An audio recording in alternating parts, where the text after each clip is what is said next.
Top HFY stories, here come the humans. The Galactic Council was in chaos. News had just broken that the humans, a relatively new addition to the interstellar stage, were expanding their influence. For centuries, the Council's member species had maintained a delicate balance of power, carefully measured by treaties, alliances, and the occasional show of force. But humanity was different.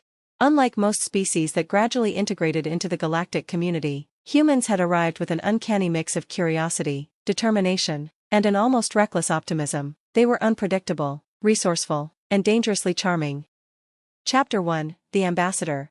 Kirtak of the Vorin, a seasoned diplomat, tapped his claws nervously against the obsidian table. He had dealt with countless species, from the enigmatic Zinthari to the warlike Bracken horde, but humans unsettled him in a way he couldn't quite articulate. Ambassador Ryan will be arriving shortly, the council's liaison announced.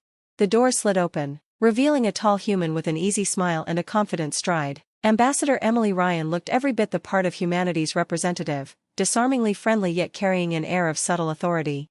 "Greetings, esteemed members of the Galactic Council," she began, her voice warm but steady. "Thank you for allowing me the opportunity to speak today." Her words were polite, yet Kirtak noticed how every council member leaned forward, hanging on her every word. Humans had a way of capturing attention, of pulling others into their orbit.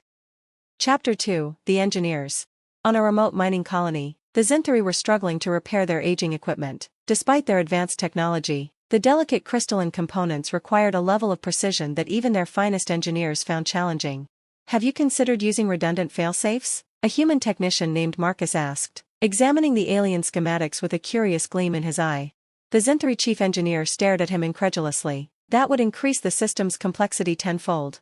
"Exactly," Marcus replied with a grin. "More complexity means more ways to catch errors before they cascade. Let me show you." Hours later, the mining operation was back online, running more efficiently than it ever had. The Zinthari engineers exchanged glances, realizing that humans approached problems not with conventional wisdom but with a raw, unorthodox creativity that defied expectations. Chapter 3, The Warriors.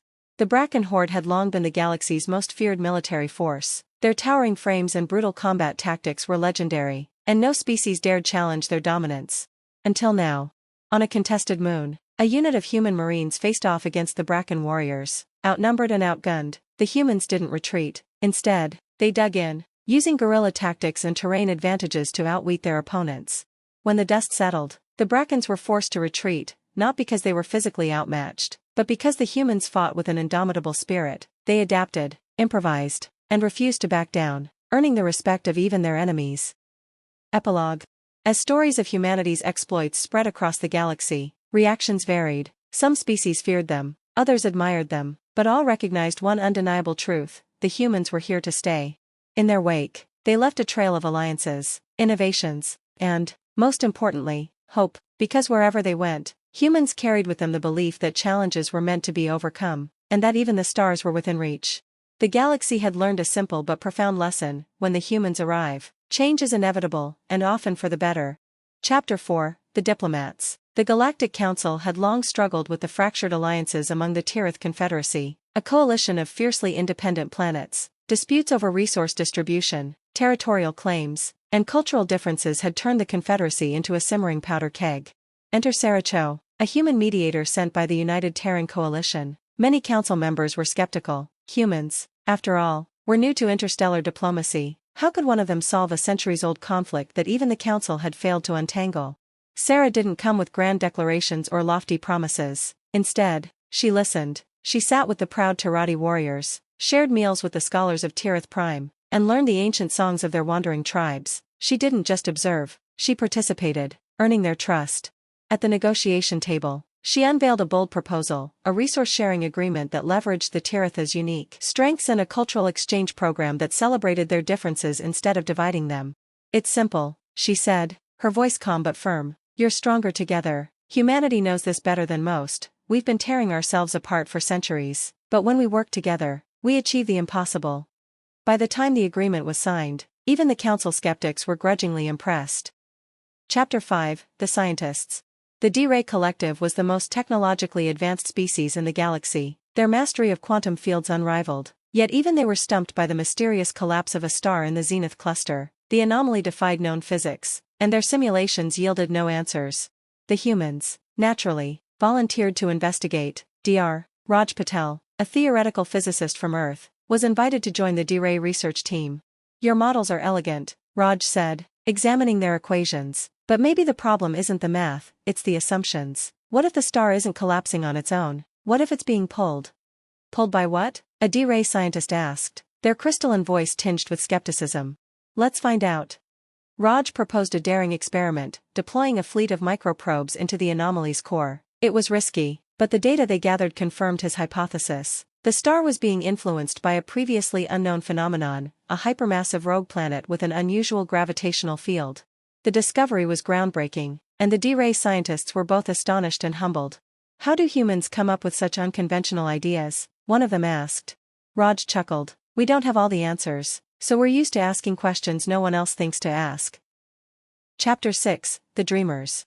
On the far edge of the galaxy, an abandoned Dyson sphere orbited a dead star. For millennia, it had been a source of fascination for explorers, but no species had been able to activate its dormant systems. When the humans arrived, they didn't bring advanced technology or ancient secrets. They brought stories, myths of exploration, songs of perseverance, and a belief that no challenge was insurmountable. Led by a team of engineers, artists, and historians, they spent years studying the Dyson sphere. Slowly, they pieced together its purpose, a vast archive of knowledge, waiting for someone who could solve its final riddle. In the end, it wasn't brute force or technological superiority that unlocked the sphere's secrets. It was a simple idea: collaboration. The humans invited other species to join them, pooling their collective wisdom. When the Dyson sphere finally activated, its light spread across the galaxy, a beacon of hope and unity. Humanity had not only solved the riddle, they had shown the galaxy what could be achieved when differences became strengths. Epilogue. The stories of humanity's exploits became the stuff of legend, inspiring songs, books, and even council policy. For all their flaws and quirks, humans had one undeniable gift: the ability to bring out the best in those around them. As the galaxy looked to the future, one thing was clear: the humans weren't just coming, they were leading the way.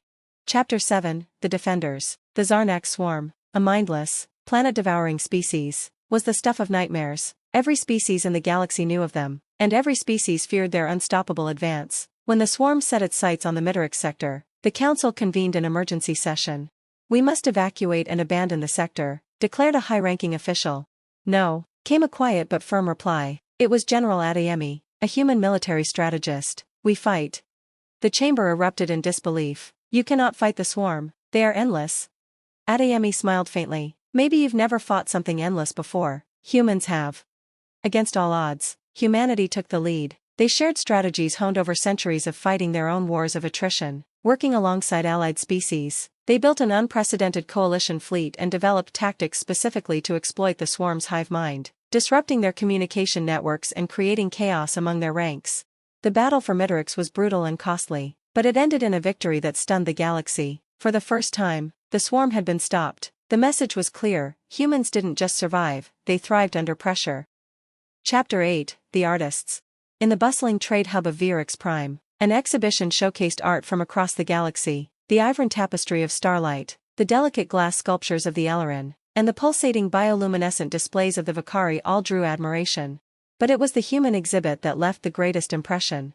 At first glance, it seemed underwhelming: a series of simple paintings, songs recorded on archaic instruments, and even a short film projected on a screen. Yet as the attendees immersed themselves in the exhibit, they were struck by the raw emotion conveyed in each piece. "What is this?" an Ellerin curator asked, voice trembling as they observed a painting of a solitary figure standing against a fiery horizon. "It's resilience," replied Maya Alvarez, a human artist. "It's hope in the face of despair, joy found in small moments, and the strength to keep moving forward." The exhibit sparked something profound in the attendees. Some wept openly, others left inspired to create their own works. Humanity's art didn't just reflect their experiences, it transcended them, reminding the galaxy that beauty could be found even in the darkest times. Chapter 9, The Explorers. A distress beacon crackled to life in the Andrealis Nebula, coming from a derelict ship thought lost centuries ago. Most species ignored it, dismissing it as an anomaly too dangerous to investigate. Not the humans. Captain Aisha Grant and her crew answered the call, navigating the treacherous nebula with a mix of skill and sheer determination. When they found the ship, it was a marvel of ancient engineering, unlike anything they'd seen before. Inside, they discovered stasis chambers containing the remnants of a long-extinct species. Instead of exploiting the find for profit, The humans chose to revive the species carefully, collaborating with the best scientists and historians in the galaxy to ensure their culture and history were preserved. The galaxy watched in awe as the once-lost species stepped onto their homeworld, reborn, thanks to humanity's unyielding curiosity and compassion. Epilogue: A Galaxy United. As more stories of human ingenuity, bravery, and kindness spread, something remarkable happened. Divisions between species began to fade. Where once there was mistrust, there was now collaboration. In the halls of the Galactic Council, a new plaque was unveiled, engraved with words spoken by Ambassador Emily Ryan during her first address. Unity is not the absence of difference, it's the celebration of it. Together, we are unstoppable. The galaxy had changed forever, and at its heart stood humanity, a species that dared to dream and made the stars their canvas. The humans had come, and the galaxy was better for it.